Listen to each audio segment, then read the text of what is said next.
అర్పించాను అని అనుకోగలిగిన జీవితమే సార్థకమైనది. నేను నా బతుకు బతకలేదు, నేను నా కురచ సంకుచిత ఇరుకైన బతుకు బతకలేదు, సామాజిక మహదాశయం కోసం పనిచేశాను అని అనుకోవడమే గొప్పది అని ఆస్ట్రవిస్కి రాశాడు. ఆ మాట ఎంత సుప్రసిద్ధమైందంటే ప్రపంచమంతా. నెహ్రూ తన ఆత్మకథకు ఆ ఆస్ట్రవిస్కి మాటలతో ప్రారంభించాడు.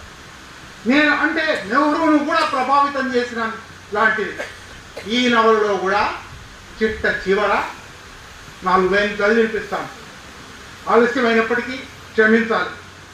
ఇంతకు తాను ఎక్కడ బయలుదేరింది, ఎక్కడికి చేరుకుంది, ఇది కూడా ఈ మాటలు అంటున్నది కూడా ఏదో పెద్ద 50, 60, 70 ఏళ్ళు వచ్చి సింహావలోకనం చేస్తున్న వ్యక్తి కాదు, 23, 24 ఏళ్ల వ్యక్తి. ఇంతకు తాను ఎక్కడ బయలుదేరింది, ఎక్కడికి చేరుకుంది, బాల్యంలో ఏమీ తెలియక ఆ తర్వాత కొంత తెలుసుకొని చేసిన ప్రయాణం ఇది. లోకాన్ని, చుట్టూ ఉండే మనుషులను తెలుసుకోవడం ఎంత గొప్పగా ఉంది, ఎంత అద్భుతమైన మనుషులను కలిశాను. ఈ ప్రపంచాన్ని మార్చాలనే సాహసం, సంసిద్ధత, తెగువ ఉన్న మనుషులు, చాలా మామూలు మనుషులుగా ఉంటూనే అపురూపంగా తోచే వ్యక్తులు, వాళ్ళ గురించిన ఎరుక పొందడమే ఒక అనుభవం. అటువంటి అనేక పాత్రలు ఉన్నాయి. గురవయ్య గారు, సూర్య గారు, ఐవి సాంబశివరావు గారు, అటువంటి అనేక పాత్రలు.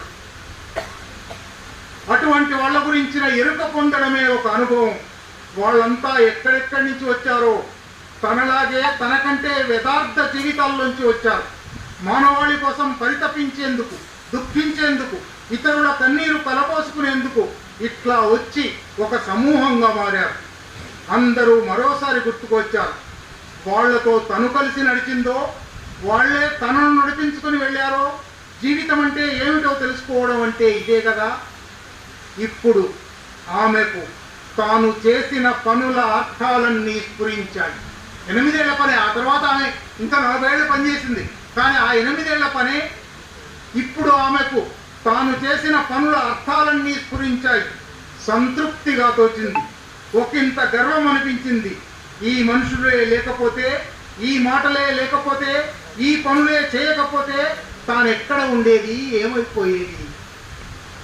ఇది ప్రతి ఒక్కరము అనుకోవలసిన మాట.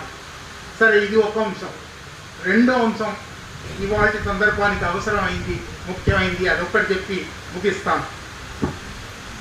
దీంట్లో అలవోకగా ఒక మాట రాశారు. అది కూడా నా హృదయానికి దగ్గరది. వరంగల్లో జరిగిన 1973 అక్టోబర్లో నేను మొదటిసారి పాల్గొన్న